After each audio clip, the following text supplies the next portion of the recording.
네, 반갑습니다. 우리 옆에 분과 인사하겠습니다. 잘 오셨습니다. 시작. 네, 잘 오셨습니다. 광고 하나 더 드릴 게 있는데요. 그 웰컴 팀 지난주에 모집을 했잖아요. 10명 원래 모집을 하려고 했는데 무려 17분이나 지원을 해주셨습니다. 그래서 웰컴 팀은 마감이 됐고 추후에 이제 안내 예정입니다. 그래서 알고 계셔 주시면 감사하겠습니다. 금요일, 토요일, 주일 삼청년부 수련회가 기승전결이라는 주제로 진행이 되었습니다. 사진 한번 띄워주시면 수련회장에 도착했는데 감사한 것은 셀에 소속되어 있는 대부분의 사람들이 다 왔어요. 그러니까 50명, 그러니까 다 합치면은 더 많은 사람들, 이제 뭐 섬김이들까지 하면 더 많은 사람들이 왔는데, 그러니까는 예를 들어 셀 모임을 50명 한다. 그 50명이 이제 대부분 다 온 겁니다. 그래서 너무나도 감사한 시간이었는데 오늘 수련회 아침에 오늘 끝났죠? 네, 오늘 끝났습니다. 그리고 박수로 우리 삼청년부를 좀 격려했으면 좋겠습니다. 제가 걱정했던 그런 불상사 같은 일은 없었고 너무 저도 행복하고 좋은 시간이었습니다. 돌아오는 주간에 이청년부 수련회도 이제 있습니다. 금요일, 토요일, 주일 진행이 되나요? 똑같이? 네, 여튼 잘 다녀오시면 좋을 것 같고 마지막 이제 청년부 여름 사역입니다. 그래서 여러분들 함께 기도해 주시고 또 응원해 주시면 감사드리겠습니다. 8월 시리즈 설교는 용기에 대해서 여러분들이랑 계속해서 이야기를 나누고 있죠. 여러분들 용기에 대해서 이제 3주 동안 무려 3주 동안 들었는데 용기 내서 잘 살아가고 계시나요? 우리 옆에 분과 좀 물어보실래요? 용기 내서 살아가고 있니? 시작. 그럼 대답을 한번 해보실래요? 아니. 맞아. 뭐가 됐든 뭐 맞을 수 있고 아닐 수도 있고 그렇죠. 찬양인도라는 하재린 청년이 인스타로 아직 할 일이 많이 남았는데 퇴근할 용기 스토리에 올리고 DM을 저한테 보내왔어요. 이렇게 적용하는 거 맞냐고. 그래서 다시 돌아가라고 했는데 하여튼 적용점이 좋습니다. 돌아갔어요? 퇴근했어요? 그런 용기. 그래서 막 이제 다음날 회사 출근했는데 야 너 퇴근하면 어떡해? 목사님이 그 용기를 갖고 있으라고 막 이런 소리 하면은 안 됩니다. 우리에게 중요한 것은 용기를 내봐야지 라고 해서 끝나는 것이 아니라 무엇입니까? 실제로 그 용기를 갖고 살아가셔야 됩니다. 지난주 말씀을 통해서 나누었던 것처럼 믿음은 행동과 동반되는 일이다 라고 나누었죠. 듣는 것으로 나는 됐다, 듣는 것으로 나는 끝났다 에서 멈추는 것이 아니라 내가 용기를 내봐야겠다, 용기 가운데 살아야겠다라고 생각하면 우리는 그렇게 살아갈 수 있는 결단이 필요하고 결단까지 가는 게 용기입니다. 저 보세요. 지난주에 유튜브 용기 내서 이야기했는데 여러분들 감사하게도 55명의 구독자가 100명이 넘었습니다. 우와 나이스. 너무 좋아요. 그러면서 악플도 이렇게 함께 달렸어요. 빛이 2역 있는 차은우랑 친구하고 싶어요. 가세요. 네. 또 뭐라고 또 했나요?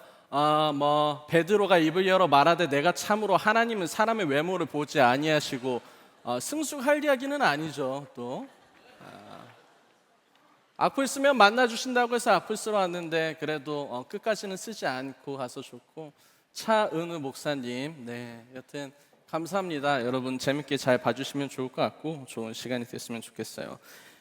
우리가 3주 동안 뭘 나눈지 여러분 좀 기억하시나요? 첫 번째는 구별되어 살아갈 용기에 대해서 나눴고, 두 번째는 포기하지 않을 용기에 대해서 나눴고, 지난주에 나를 마주하는 용기에 대해서 여러분들과 이제 설교를 나눴는데, 나를 마주하는 용기 이후에 몇몇 청년들의 이야기를 들어보고 저한테 하는 이야기도 있습니다. 뭐냐면 듣고 싶지 않았다.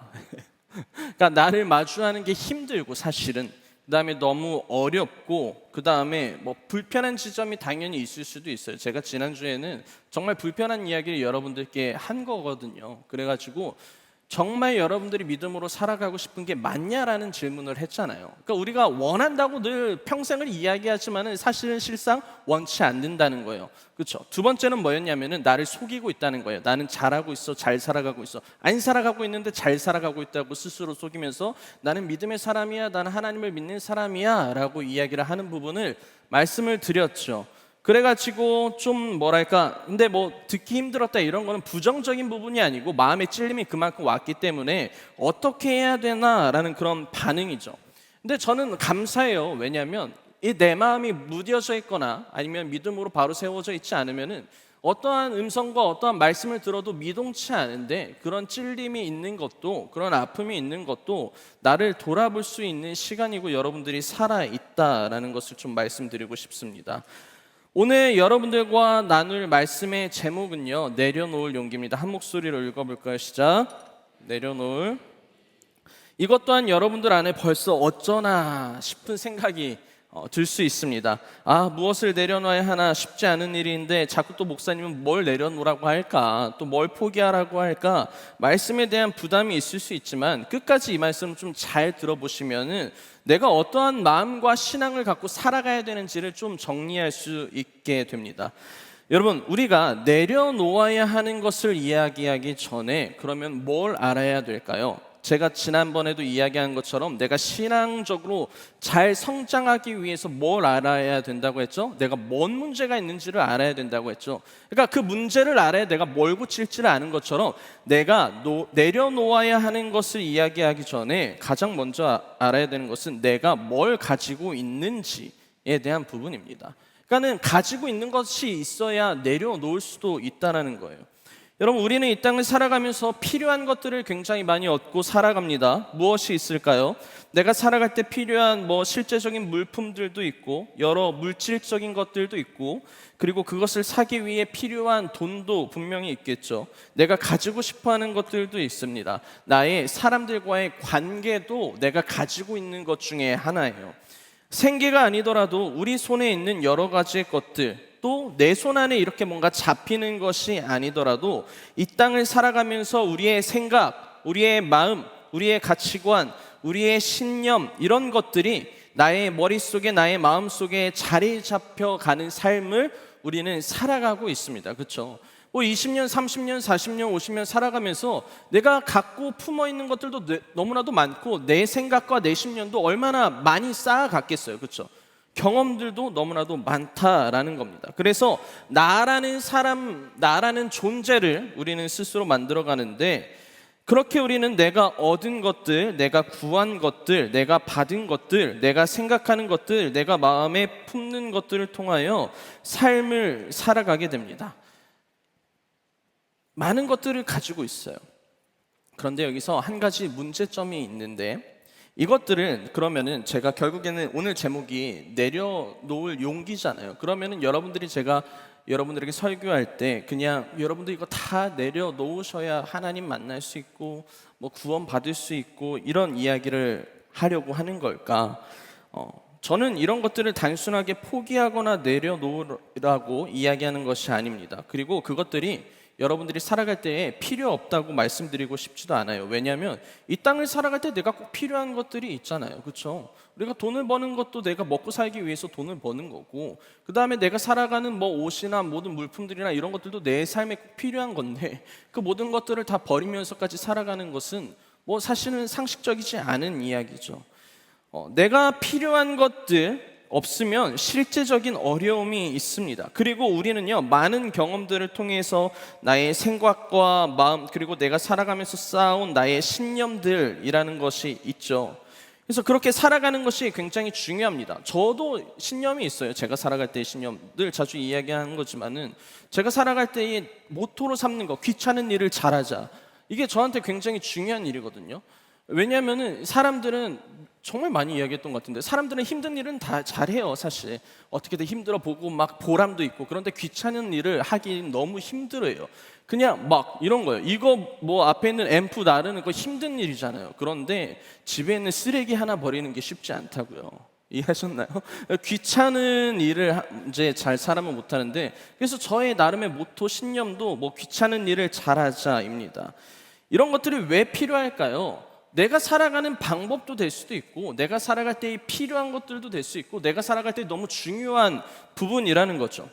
그런데 여러분, 교회에서 이제 무엇인가 내려놓음에 대한 설교를 할 때 종종 잘못된 신앙의 가치관을 심어주며 이야기하는 공동체들이 있습니다.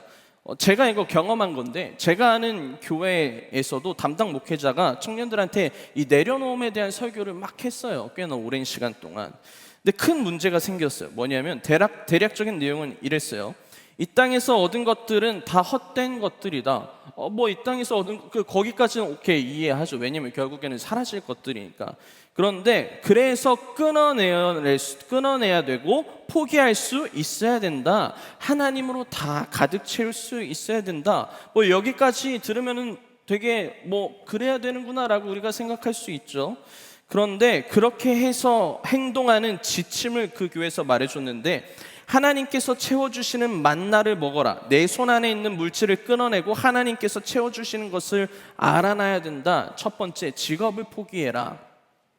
두 번째, 세상은 악한 것들이기 때문에 우리는 그 안에서 바른 그리스도인으로 살아가는 게 쉽지 않다. 그러니 세상을 등질 수 있어야 된다. 사람을 내려놓고 끊어내라. 자신의 생각을 다 내려놓아라. 우리의 생각, 우리의 자아, 우리의 마음. 그러면서 이런 극단적인 설교를 계속하는 거예요. 다 내려놓아라. 근데 어떤 일이 발생한 줄 아시나요? 그래서 청년들이 어떤 생각을 하냐면, 그래, 세상은 악하고 교회는 선해라는 이 이분법적인 관점이 생기면서 직장을 그만두기 시작을 하고, 그 다음에 자기 학교를 그만두기 시작을 하고, 집에 들어가서 방 안에서 회개기도만 겁나게 열심히 했어요. 그러면서 이제 돈이 없으니까는 막 가가지고 돈 이제 나 조금만 줘라 뭐 후원 요청하고, 그래가지고 돈 주면 하나님께서 주셨다. 하나님께서 주신 건 맞지만은 여러분, 무슨 말인지 아십니까? 내려놓으라는 게 이런 의미가 아니라는 거예요. 그러니까 모든 것을 다 포기하라는 게 아니죠. 저는 그래가지고 그 일이 있는 다음에 너무 답답했어요. 만약에 그 이야기를 하실 거면 목사님을 디스하는 거지만, 죄송해요. 그 목사님이 이거 안 보시겠죠? 그럼 자기도 사실 사례비를 받지 말아야 되는 거 아닌가요? 저는 그 생각을 했어요. 청년들한테 모든 거 다 포기할 거면 자기도 포기하고 같이 동고동락해서 사셔야죠. 저는 너무 답답했다라는 겁니다. 그래서 모든 것들을 막 다 포기하는 청년들의 모습을 보면서 막 이제 그래가지고 그 교회 청년들이 저한테 찾아오기도 하고 이야기도 하고 이제 뭐 여러 가지 일들이 있었어요. 그렇다면, 그러면 우리가 질문할 수 있잖아요. 내려놓는 게 그럼 뭐냐? 포기하는 게 뭐냐? 단순하게 내 자아와 내 생각을 없애버리는 게 내려놓음과 포기일까? 내 손 안에 있는 걸 버리는 게 내려놓음과 포기일까요? 그런 의미가 아니에요. 극단적으로 내게 주어진 것을 다 내려놓고 포기하는 것이 성경이 말하고자 하는 본래의 의미가 아닙니다. 잘 들어보십시오. 내려놓는다는 것은 포기하는 것이 아니라 내어드린다는 겁니다. 내려놓는다는 것은요, 하나님 앞에 내어드린다는 거예요. 아멘이십니까? 이게 우리에게는 굉장히 중요해요. 내려놓음은 내어드림이라는 거죠. 무슨 말이냐면 내 손 안에 있는 이 모든 것들을 그냥 버리고 포기하는 것이 아니라, 내가 가지고 있는 이것들이 너무나도 소중하고 중요하고 내가 너무나도 아끼지만 언제든 하나님 앞에 내어드릴 수 있는 우리의 마음과 행동이라는 겁니다. 이것은 여러분들이 갖고 있는 것이 필요 없다라는 이야기가 아니잖아요. 그렇죠? 여러분들이 갖고 있는 것을 다 버려라 라는 게 아니에요. 필요하죠. 중요하죠. 그러나 그 소중하고 중요하고 필요한 것을 언제든지 하나님 앞에 내어 드릴 수 있는 우리의 마음이 있냐라는 이 질문입니다.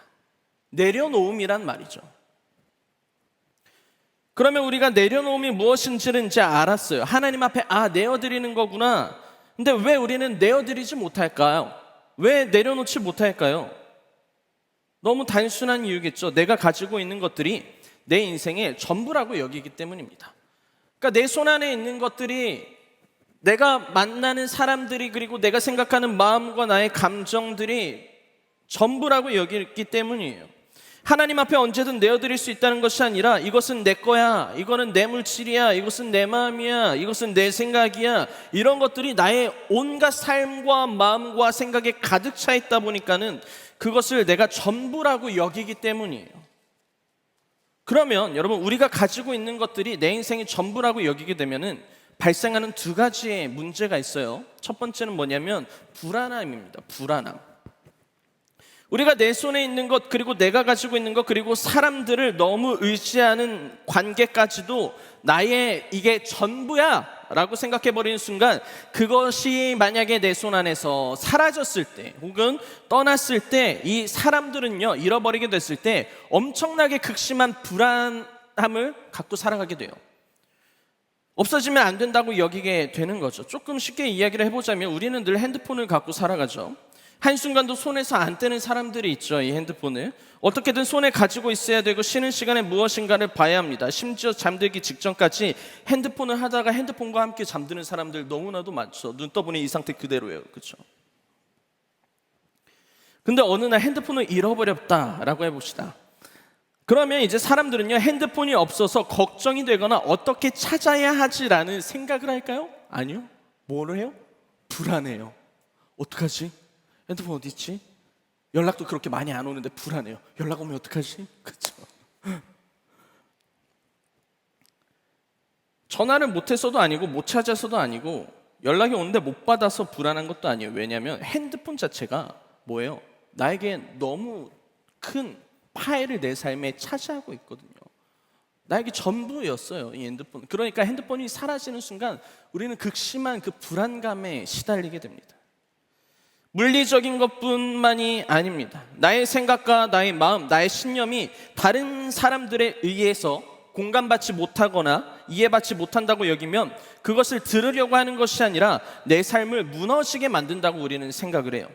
이것도 예를 들어서 여러분들이 말씀을 듣고 회복해야지, 그래 내가 잘해야지 라고 하면서 바뀌어가는 사람들이 있는 반면에 그냥 어떠한 이야기를 듣고 말씀을 듣고 서로 이제 설교를 들었지만 그냥 불편하기만 하고 화나는 경우.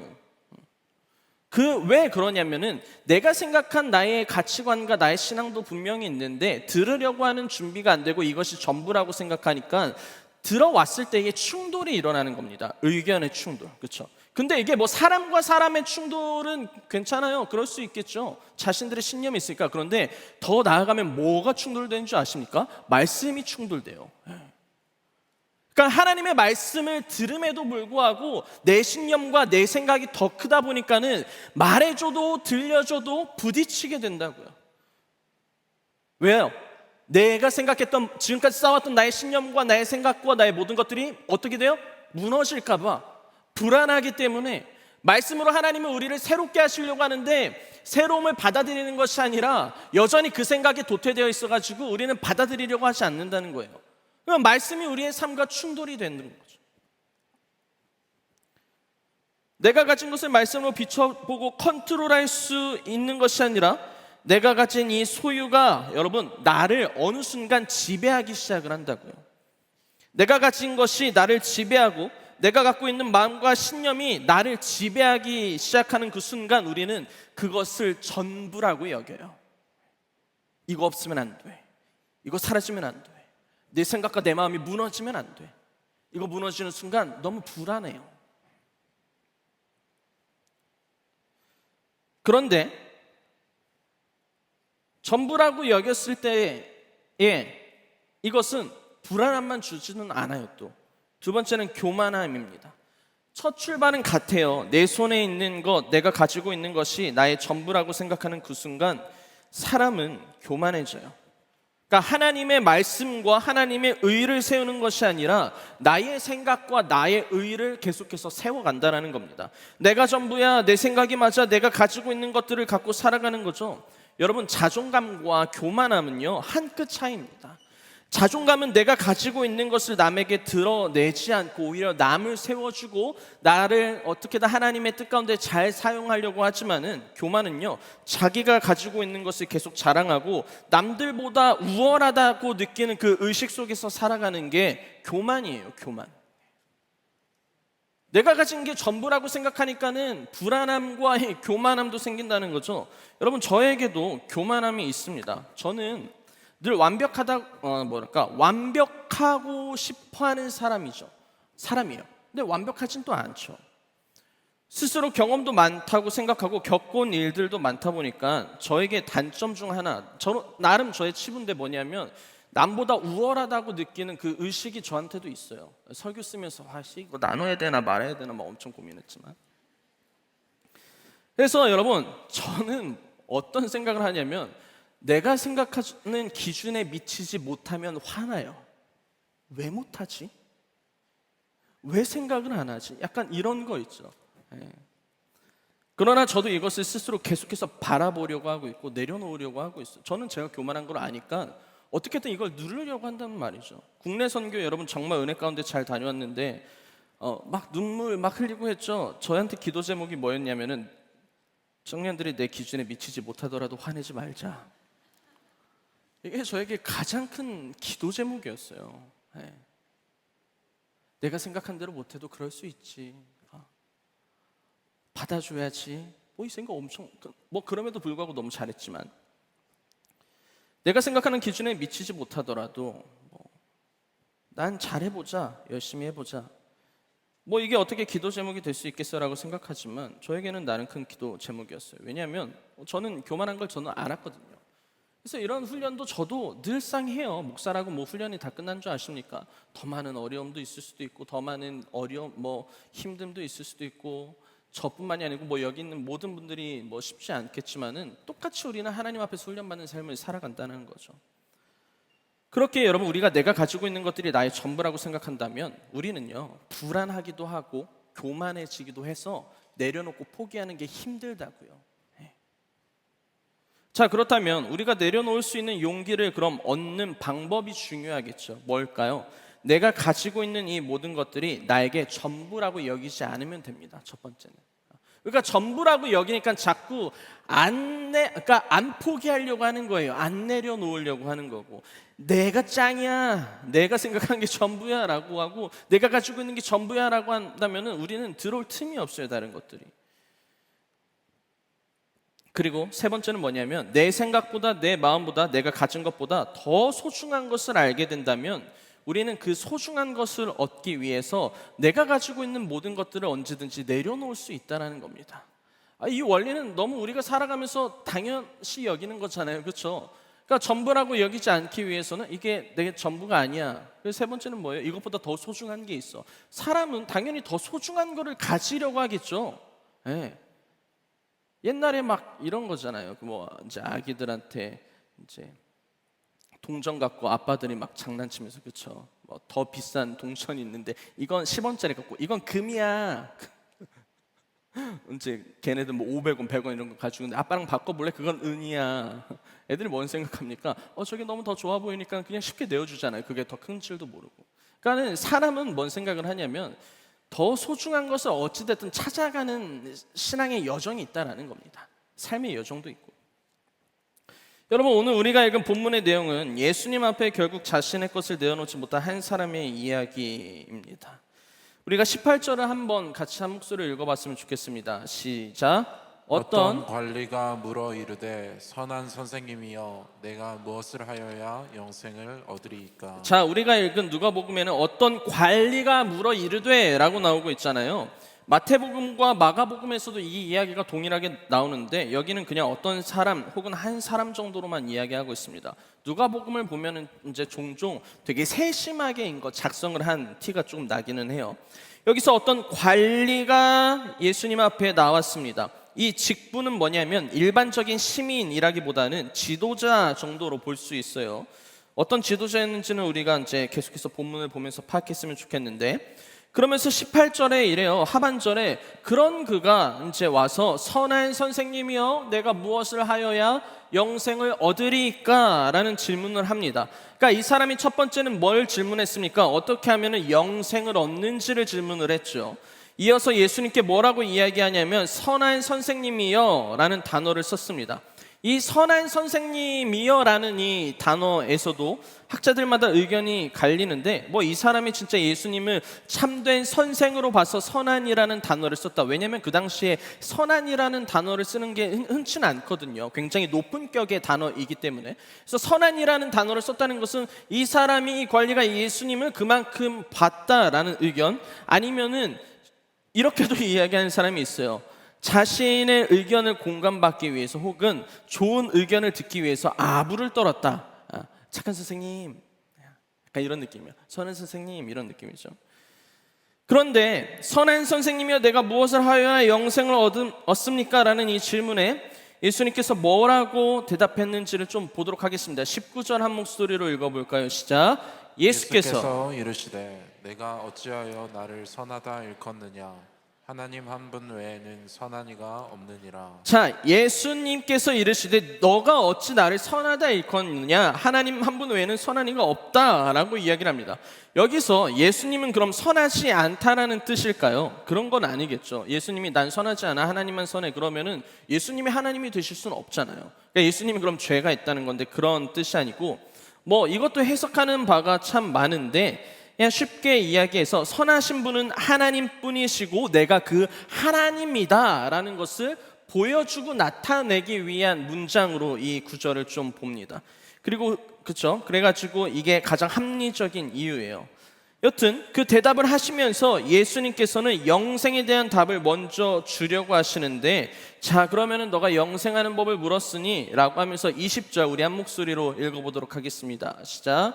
내가 계명을 안 하니 간음하지 말라, 살인하지 말라, 도둑질하지 말라, 거짓 증언하지 말라, 내 부모를 공경하라 하였느니라. 자, 이 답으로 우리가 알 수 있는 것은 뭐냐면 질문을 한 이 관리 같은 경우에는 그냥 일반적인 세상의 지도자가 아니고 뭐예요? 유대 지도자라는 거죠. 왜냐하면 예수님께서 너네들이 그렇게 지키고 있는 그 모세 오경 그리고 십계명 그거 너네가 지킨다면은 천국 간다고 생각했잖아. 그래서 그거를 물어보는 겁니다. 예수님께서 말씀하신 이것, 계명, 간음, 살인, 도둑질, 거짓 증언, 부모 공경하는 거 이거는요 유대인들의 목숨처럼 지키는 율법의 가장 중요한 내용들이기 때문이죠. 다시 돌아와 그럼 예수님의 이 대답은요 정말 구원에 이르는 일을 이 사람에게 설명한 것일까요? 그게 아니겠죠. 영생을 얻고 싶은 것 너네들은 율법을 지키면 된다고 알고 있는 거 아니야? 라는 게 이 예수님의 답변입니다. 그리고 이 사람은 당연하게 뭐라고 이야기하냐면은 그거 내가 어렸을 때부터 이미 다 지키고 있었던 겁니다. 난 열심히 지금까지 다 지켰던 겁니다 라고 이야기를 해요. 당연하겠죠. 그냥 유대인이 아니고 관리입니다. 유대 지도자급 정도가 되는 사람은 그 율법을 얼마나 열심히 지켰겠어요. 그렇죠? 그때 예수님께서 정말 이 사람에게 필요한 질문을 합니다. 이제부터 잘 보세요. 22절 우리가 한 목소리를 읽어보도록 하겠습니다. 시작. 예수께서 이 말을 들으시고 이르시되 내게 아직도 한 가지 부족한 것이 있으니 내게 있는 것을 다 팔아 가난한 자들에게 나눠주라. 그리하면 하늘에서 내게 보화가 있으리라. 그리고 와서 나를 따르라 하시니. 자, 예수님께서 이 관리가 대답한 것, 전 예수님 이거 다 지켰는데요 라는 그 이야기를 들으면서 이제 이 질문을 합니다. 그렇다면 너에게 한 가지 부족한 것이 있다 라고 말을 합니다. 뭐라고 이야기하나요? 내게 있는 그것을 다 팔아서 가난한 자들에게 나눠주라 라고 이야기합니다. 그러면 하늘에서 보화가 있을 것이다 라고 말하죠. 그러면서 두 번째로 뭘 이야기하셨냐면은 그렇게 한 다음에 와서 나를 따르라 라까지 예수님께서 이야기를 해요. 그 말에 이 사람의 반응은 어땠는지 우리가 23절 읽어보도록 하겠습니다. 시작. 그 사람이 큰 부자이므로 이 말씀을 듣고 심히 근심하더라 라고 성경은 이야기를 해요. 그러니까 예수님께서 너가 가지고 있는 전부 팔아가지고 가난한 자 도울 수 있어? 라고 했는데 이제는 부자라고 이야기하죠. 돈이 엄청 많았던 모양이에요. 이 사람이 관리가 이 이야기를 듣고 근심하기 시작을 합니다. 그리고 하나님의 나라에 들어가기 위한 원리를 예수님께서 이제 이렇게 이야기를 하시는데 우리 24절부터 27절까지 읽어보도록 하겠습니다. 시작.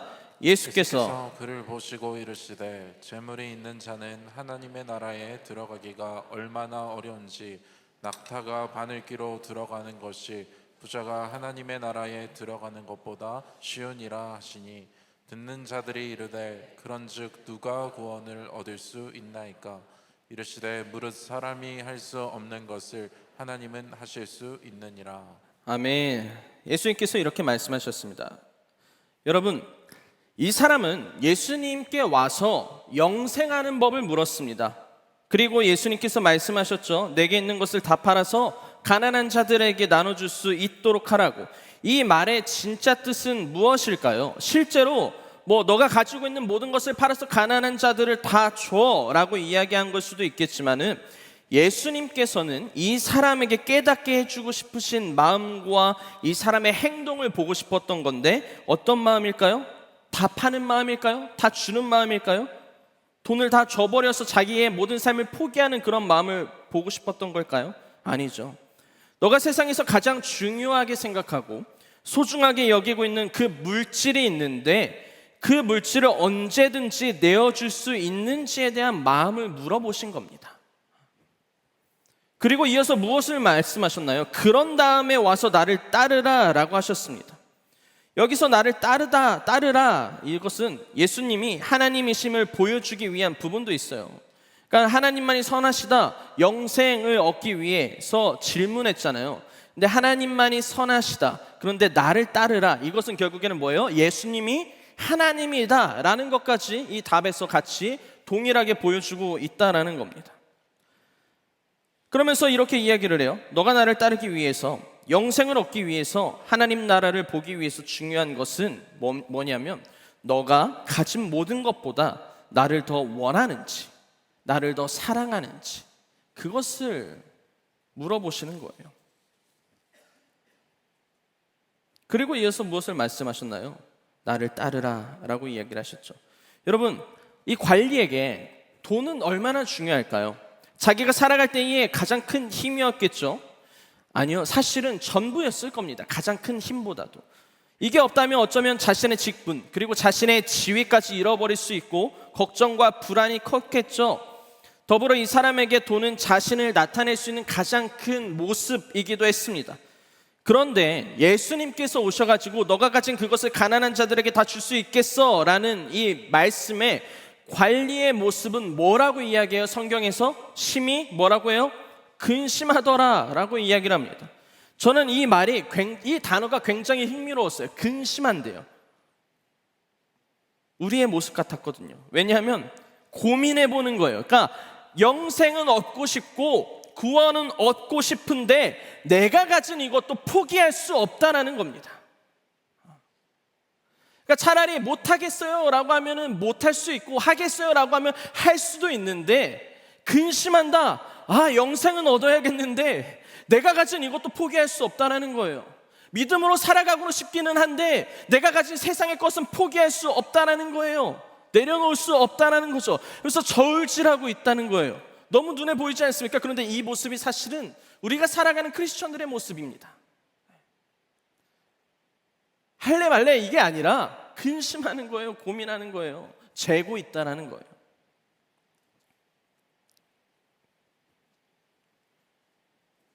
결국 이 사람은 아무것도 내려놓지 못했죠. 조금 더 쉽게 말하자면 예수님께 내어드리지 못했어요. 이 사람은 자신이 가지고 있고 소유하고 있는 것을 예수님보다, 영생하는 것보다 더 중요하게 여겼고 더 중요하게 생각했어요. 지금 이 순간 눈에 보이는 것만이 이 사람에게는 전부였던 거죠. 더불어 또 한 가지 볼 수 있는 게 있는데, 여러분, 율법을 이야기하시면서 거기서 끝난 것이 아니라 가난한 자에게 줄 수 있는지를 물어보신 것은요, 이들이 생각하고 있는 그 구원과 율법의 관점까지 깨트려 버리신 거예요. 그러니까 그래, 너가 율법 지키는 게 구원이라고 알고 있고 잘 지킨다고 했어. 근데 영생 물어봤잖아. 영생 그걸로 되는 게 아니야. 그 지점까지 간 거예요. 그러면은 이 한 사람에게 예수님은 뭐까지 이야기를 했나요? 자신의 신념과 자신이 지금까지 쌓아온 모든 생각까지 예수님께서는 깨뜨려 버리기를 원하셨다는 겁니다. 여러분, 유대인들과 바리새인들은 그 생각이 사로잡혔어요. 나는 잘했다, 나는 문제없다. 바리새인들의 문제가 뭐냐면은요, 남들이 욕하는 게 아니고 나는 아무 문제 없다고 생각하는 게 문제입니다. 교만의 끝이에요. 바리새인들은 나는 잘했다, 나는 문제없다.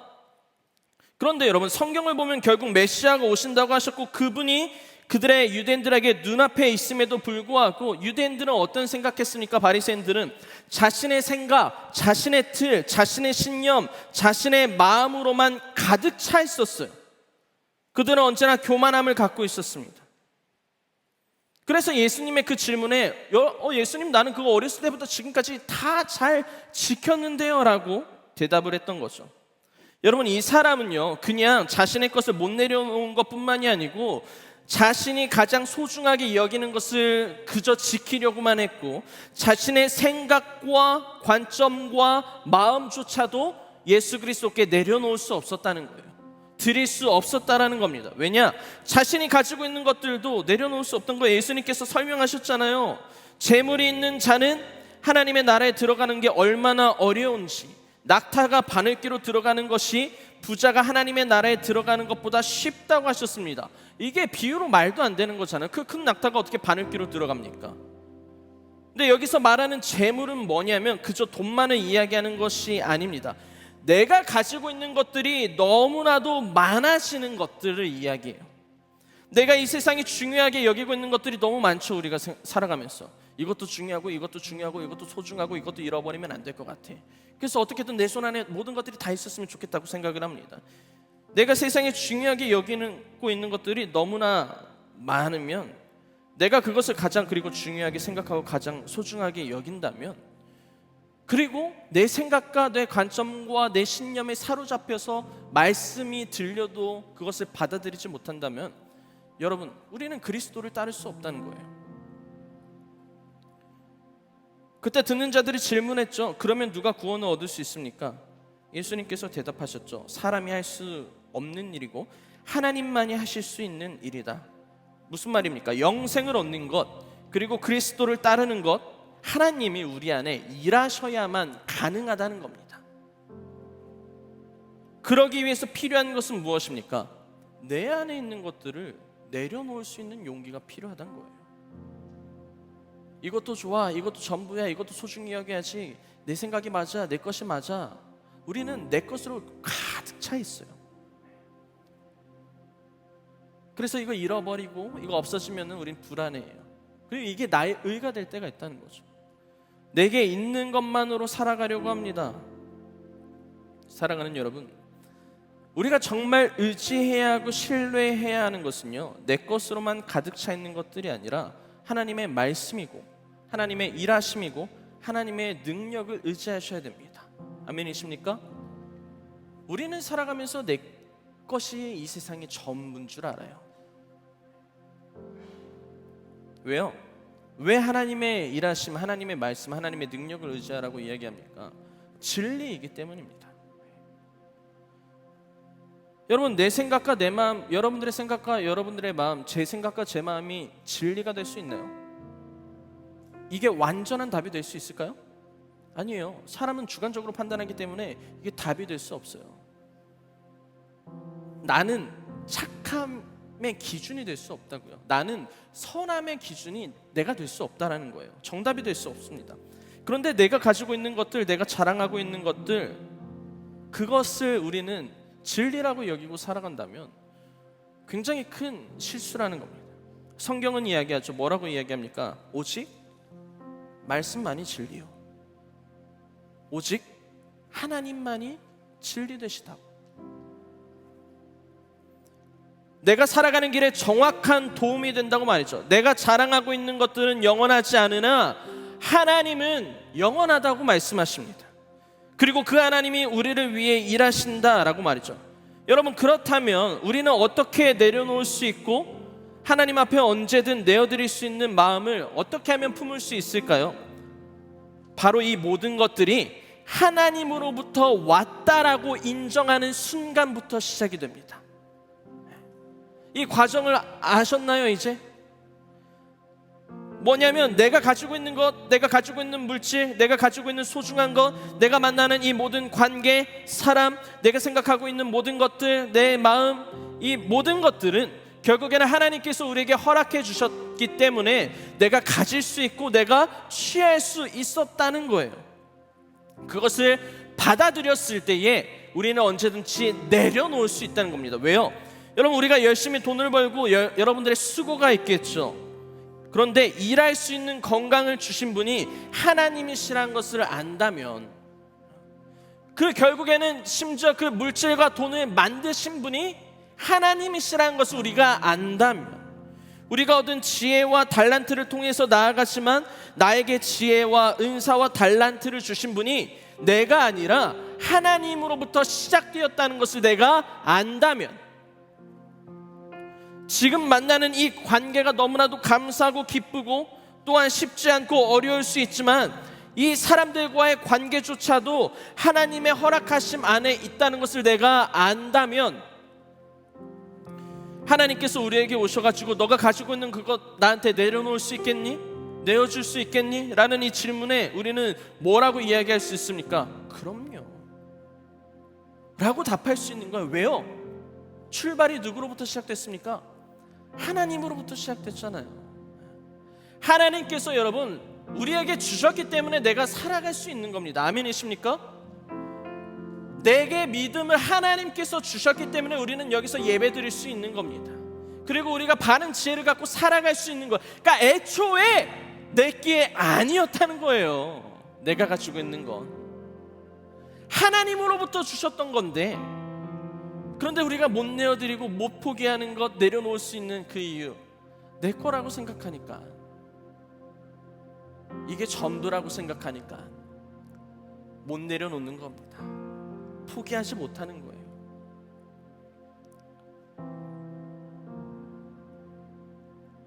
그러나 하나님께로부터 왔다는 것을 알 때, 하나님 그럼요, 원래 제 거 아니었잖아요. 하나님께서 주신 거잖아요.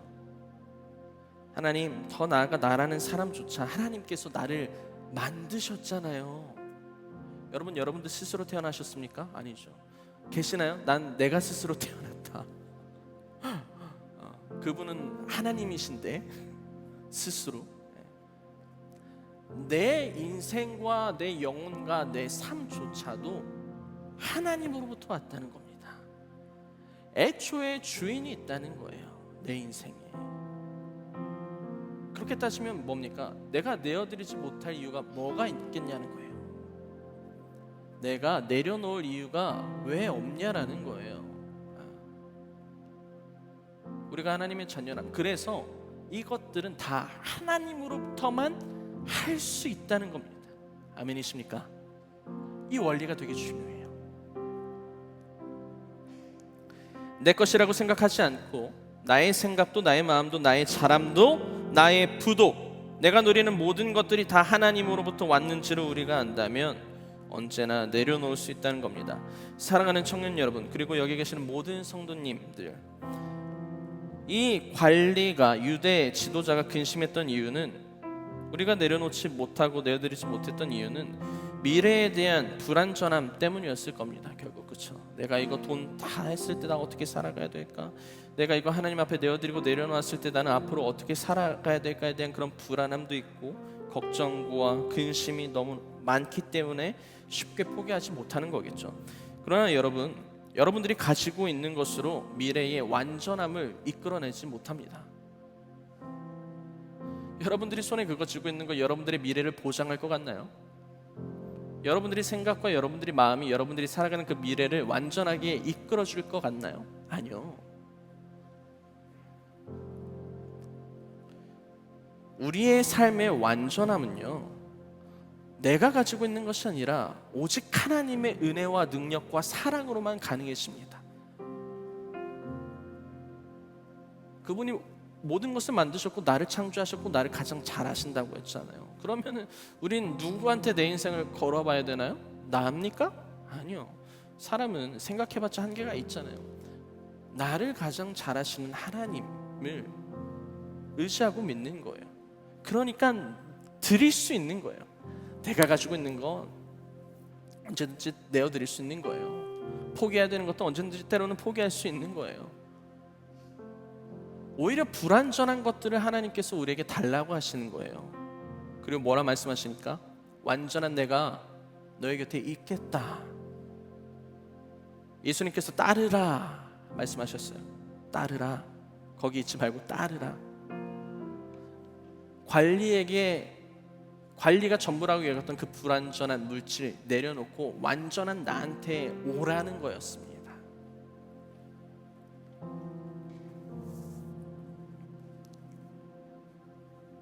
언제든 내려놓을 수 있는 용기, 내어드릴 용기를 갖고 살아가길 소망합니다. 아멘이십니까? 네. 이 찬양 하나님 앞에 올려드릴 텐데, 하나님, 주님 손에 나의 모든 것을 좀 맡겨드리길 소망합니다. 나의 삶 주님 앞에 드리길 원합니다. 우리 마음 갖고 함께 찬양하도록 하겠습니다. 여러분들의 전심의 고백이 되었으면 좋겠어요. 주님 손에